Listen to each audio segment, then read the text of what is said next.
How you doing, everybody? Welcome back to Staying Focused for Jesus. Hope each and every one of you are having a blessed day in the Lord Jesus Christ as always. It's that good stuff right there, that coconut water. Y'all know nothing about that. Coconut water, God's natural, what I call God's natural Gatorade. Got the pineapple flavor. But I ain't gonna keep y'all too long. You know, y'all gotta learn to enjoy life, man. And you know what makes life fun? Like really, really, really fun. I'm gonna tell you the secret. I know some of you wanna know. What makes life fun is when you be yourself. When you get to be yourself and you are happy with yourself in Christ, in God, that's what I believe. For you, it may be somebody else. It could be Buddha, Muhammad. Hey, that's you. That's you. I'ma preach and believe what I believe because I believe it. The way I preach, the way I talk, and the way I act is the same way I act as a man. I know I'm a man. I don't apologize for being a man. I'm a man with a big old beard. I don't apologize for being a man with a big old beard. I'm a man with a bald head and a big old beard. I don't apologize for that. I embrace it. I had a good run. Well, you know, when I had my waves and stuff like that, now I rock the bald head. I've embraced it. Oh, I have embraced it, y'all. When you get to that point in life with yourself, that's when life really starts to be enjoyable. Before, we growing up, most of us dealing with self-esteem issues. Most of us don't even know what it means to be who we are growing up. Until you get to that age. And sometimes people never reach that age because they never realize who they are. I know who I am. I'm comfortable with who I am. And so life is that much more fun. Now, when I get on Facebook, when I get on Facebook, y'all say I don't smile, there you go. You see them pearly white? Yeah, I be taking care of them. Shout out to my parents. Shout out to my parents because they helped me. You know, they helped me. But you know, I take care of them now. You see it. You see your mama. You see your daddy. Yeah. You see, y'all think I be mad all the time. I be mad. But I don't be mad that long. I say what I need to say and I keep it moving. But what you have to understand is when I get on here and I say crazy stuff on Facebook, I say it because that's who I am. I've been saying crazy stuff. It's new to y'all, but it's old to me. It's new to some of y'all, but it's old to some of y'all. Some of y'all know, man, that man been saying stuff like that. Y'all just seeing it. Y'all just hearing, oh my God, did he just say what I think he said? He did. People that really know me would tell you that about me. Oh, he only saying it because he on Facebook. No, sir. No, sir. No, sir. No, sir. I will say it in your face, and then you will get mad at me. Okay, you mad because I said the truth. You want to fight? Come on and fight me then. Beat me up. Beat me up. Because I'm going to defend myself in self-defense. And after I defend myself in self-defense, you got me. You beat my ass. But I'm going to take your ass to court and sue you. I'm going to get some money out of you. You should have thought about that before you wanted to put your hands on me. How can he say such a thing? Well, because you start to understand life. you start to understand the value of life, and you start to understand your actual worth. I can talk cash because I can bag it up. If you know what I'm saying. And I ain't worried about no ass whooping. Can you afford to whoop my ass? Cause I can afford to take an ass whooping. Oh, they might kill you. I can still afford to take an ass whooping. Even if they kill me, if I die because someone don't like something I said, and I end up dying because of what I said, I can afford to, because I counted the cost. You kill me, I'll be back. I'll be back, and I'll be back even greater than what I am now. Now you're really gonna be in trouble. So I can afford to take an ass whooping. Come on, buddy, stay on the side of the road now. But the greater question is, can you afford to whoop my ass? You can't afford to whoop my ass because you're gonna get locked up. Then you're gonna miss your children's birthday. You're gonna miss your mama's birthday. Your mama gonna die while you in there. Your children are gonna forget you. And they gonna grow up thinking you a sorry ass father, because you're probably a sorry ass father right now regardless. Oh my God. I'm just being real. Then your homeboy, you think your homeboy, gonna be breaking your girl off. He gonna get her pregnant, have a baby by her. They gonna take pictures on Thanksgiving and Christmas, and they gonna send them to you. Or maybe you'll get a phone while you in jail, and then you'll call on FaceTime, and she, I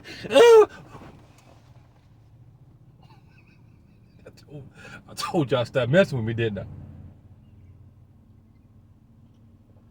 I told y'all stop messing with me. Most of y'all wouldn't even survive in jail, because you're soft in real life, but you're definitely gonna be soft in jail. You gonna give up them buns in exchange for some honey buns. Sorry ass nigga. What type of nigga is you? You gonna exchange your manhood for some honey buns, and they don't think you ain't gonna have to pay. Oh, you gonna pay. You gonna pay. You gonna pay. They already know what type of nigga you is. So they're gonna try you from Jump Street. They gonna know about you before you even get in there. Oh, we got him. We got him. Y'all talk hard in the streets, but you ain't about that life in real life. You may say, well, you ain't about it. Okay. Okay. It's better to deal with the new me than the old me. You didn't want to deal with the old me, because the old me would have destroyed you. Would have destroyed you, because I can get real petty. Like real petty. And you thinking you didn't got away with something because you didn't blast me in front of everybody or whatever, you know, back in the day. Not realizing I'm the one that's knocking your girl off. Jeez. Because I didn't find out where your girl work at. I didn't pull it up, fresh cut, fresh outfit, smelling good. You don't realize that I already know that you and your girl just had an argument. So she already on edge and she tired of you. And back then a nigga like me gonna come in the store and I'm gonna pull and I'm gonna get her number. She ain't gonna think about it at first. But when y'all argue again, who you think she gonna call? She gonna call me. And when she call me, I'm gonna break her off like she never been broke off before. This is what I used to do back in the day. I'm telling you. So back in the day, I was not somebody you wanted to mess with. I would hit you where it hurt in other places. I didn't have to rob from you. I didn't have to steal from you. I didn't have to do none of that. I mean, you could say I stole your girl or whatever. But she would hit me up. Let me take you out to eat. When you coming over? Where you at? Let me pull up on you. She'll pull up on me. I'm gonna listen to her problems. I'm gonna let her pour out her whole heart, her whole soul. She gonna pour everything out, and then she gonna pour out a little bit more. If you get my drift. And then I'm gonna send her back home to you. Then you gonna go in her. She gonna kiss you all in the mouth. But it ain't gonna never be the same. Cause after I got done with her, breaking her off, and you did what you did, she ain't gonna want you no more. So now she gonna leave you, go find somebody else, and then you gonna be looking like Boo Boo the Fool. Like I said, back in the day, I wasn't one that you wanted to mess with. But now it's even worse because I got Christ on my side. I'm saved. So I don't do all that stuff. I'm married. I ain't studying that. But the fun thing about being who I am now in comparison to who I was in the past is it's more fun being me now. When I get on Facebook and I say these crazy things, and I get on YouTube or wherever, and I say these crazy things, it's a part of who I am. Because I guarantee I got your attention by the things I just said, didn't I? Be fishers of men. And that's the whole point. When I'm preaching the gospel according to who I am. I'm not preaching the gospel according to Creflo Dollar, T.D. Jakes, Benny Hinn, Joyce Myers, or anybody else that you can think about. Rather they are legit or not legit. The people that you see commenting on my Facebook posts and stuff like that they normally comment, or they normally like it, or they normally share it. I'm not even preaching the gospel to my circle of people that know me. I'm preaching the gospel according to who I am. They preach the gospel according to who they are. Now, there may be certain things that we pick up from each other and we apply to our own lives, and we use it. Of course, everybody does that. But when I get on here and I say the crazy stuff that I say, that's just who I am. I'm having fun with it. I'm having fun with my preaching according to my style, my uniqueness in regards to who God made me to be. Somebody else may not be able to get on here and do that because that's not them. But it's me.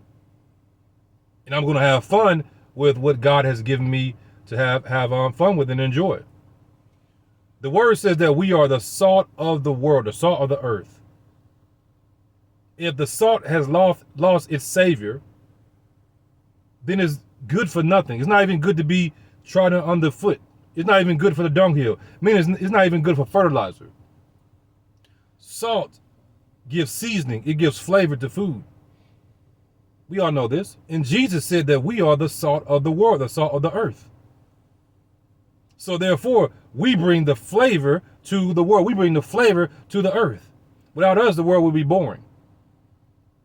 Y'all get in here, you watch your movies, your drama movies, your thrillers. You love them movies, right? Because it brings some type of excitement. You don't want to watch no boring movie. You watch a boring movie, but the movie better be good. Just like a woman. No woman wants a boring ass nigga. They will tell you that. No woman wants a boring ass nigga. A lot of people, they're jealous because they wish they was in this position. They wish they had the balls to say what I say. And even some of the women, they wish their husbands or the dude they're talking to have some balls about himself. But it's cool because I'm living as an example. I wish and I hope and I pray that he has some balls till he grows some. Maybe God will give him some. Or maybe the God that he serves will give him some. Because if the God that he serves is supreme over the God that we represent, then why does the God that he serves not give him no balls?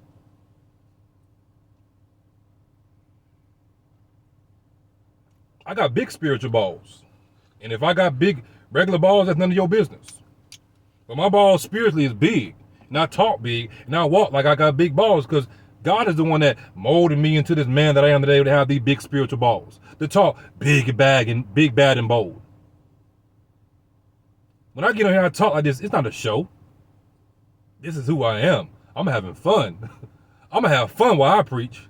I'm not going to be boring. But y'all hate that. You know why? Because you're not comfortable with who you are. You're jealous. Why you want to be jealous of me? Is it the teeth?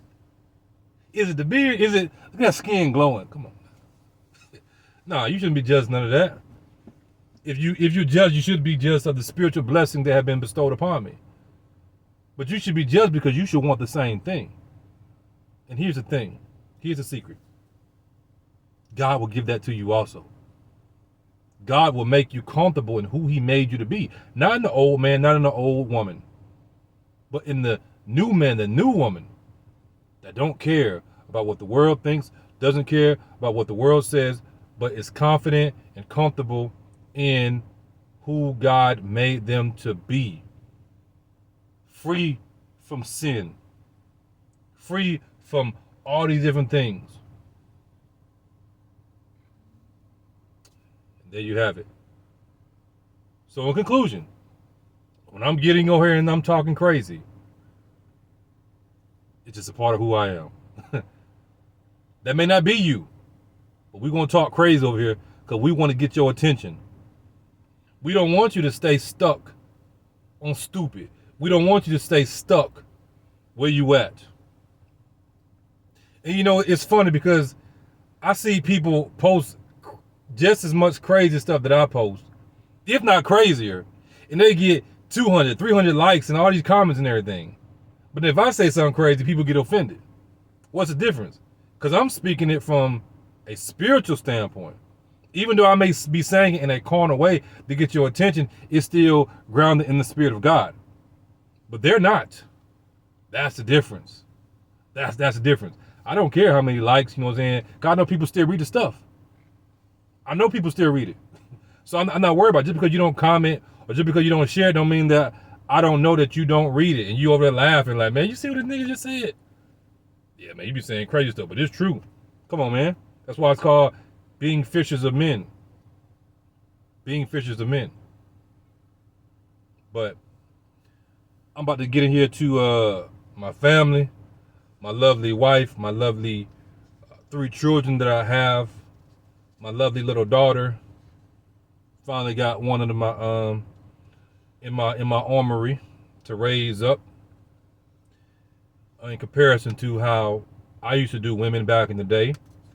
Wasn't the worst, but I ain't gonna sit here and say that I was some type of saint. So you know, it's a blessing to have a daughter in righteousness and be able to raise that daughter up in the ways that a daughter is supposed to be raised up. And it's also a blessing for who I am today, because I'm not going to say a lot, but I know there are some women that are listening right now that I used to talk to. Maybe we did our thing back in the day. And who I am today is a testimony of what you should strive for in a man. I'm not saying go look for a man like me. I'm talking about in regards to spiritually. Because the same spirit that God gave me is the same spirit that God can give any man in regard to walking in righteousness. And you'll be happy with him. You'll be happy with him, who he is as a man of God. You will be happy with him and enjoy him for who he is in regards to his personality. And, you know, you'll have a happy, joyous life. But the problem is that you want what you want according to the flesh. But God isn't going to give you that man that you desire if you're not even ready to receive that man. Because you end up destroying him and destroying yourself and destroying your children, everything be destroyed. So you have to humble yourself and allow God to get you right so you can receive that blessing of a man. And like I said, me being able to be the person I am today, married to my wife, it serves as a everlasting apology to all the women of the world. Let me say that one more time. Me being married to my wife and doing things that I do now in righteousness, conceiving my children in wedlock and everything, it serves as a everlasting apology to every single woman that lives right now. How so? Because I'm living as a righteous example, contrary to who I used to be and contrary to how I used to be. Sleeping with this woman, sleeping with that woman, just doing stuff you really had no business. Because I didn't understand the value of self in God, and I definitely didn't understand the value of women. So you do what you do what everybody else is doing. And then you come to a realization, man, this is stupid. This is destroying not only yourself, but you're destroying other people. You're destroying women. You're destroying future mothers, future wives, future children, because the woman, she is going to conceive the child when the child is passed on to her from the man. And if she isn't healed because of all the different things that she's went through with men, then that trauma, which is a form of post-traumatic stress, is going to pass on to the children. A lot of times it ends up being worse, which is why you see the children and then the grandchildren, they end up being worse than the dang on parents and the grandparents. So just leave y'all some things to think about. But like I said, the crazy stuff I say is just a part of me and a part of me giving my testimony. When you come here, you come to Stand Focused for Jesus, you come on Facebook, YouTube, or whatever, you are getting my testimony. You're not getting somebody else's testimony because I was in their church and okay, I like what they said, so I'm gonna act like I'm living it. No, this is my testimony. That's what you're gonna get. And the beauty of that is it's authentic. That's why people continue to come around, because they know that even when I say something crazy, you may not like it or whatever, it's authentic. It's not fake. It's not scripted. In the sense of, let me say this right here so I can get some views, because my self-esteem is just garbage. No, sir. My self-esteem wasn't garbage back then. My self-esteem definitely ain't garbage right now. Why would it be garbage when most likely back in the day I was probably sleeping with your girl? Don't ask her. Don't ask her. They say it's the quiet ones you got to watch out for. But the good thing is you don't have to worry about that with me today. The bad thing is you have to worry about it with other people because you refuse to do things right. I'm not worried about that no more because I'm out of it. My hands is clean. My hands is washed. I'm worried about my wife and my children. I am worried about you too, because I don't want you to keep on living the lifestyle that you're living and doing the things that you do. There is better. And I'm telling you there's better. I'm telling you there's better. You don't have to continue what you're doing. You're going to find out it's going to cost you more than you think you can afford. Because what you're doing now, you can't afford it. You think you can, but you can't afford it. Just like you think you can afford to whoop my ass. You may very well whoop my ass, but can you afford to whoop my ass? You gonna kill me? I'll be back. I will be back. You can't kill what's already dead. And if you're fighting something that's already dead, then who are you fighting? Because I'm not that person no more. I'm somebody else. And the new me is immortal. The new me is immortal. You can't kill me if I'm immortal. I'm not going to do anything in the new me to lose my immortality. So if you do physically kill me in this world, then all you're doing is freeing me from this flesh so I can move on to the next phase of life. But I know that's above some of y'all pay grade, because you don't want to hear all that, even though it's in the Bible. You say you believe the Bible though, but I'm gonna let y'all go.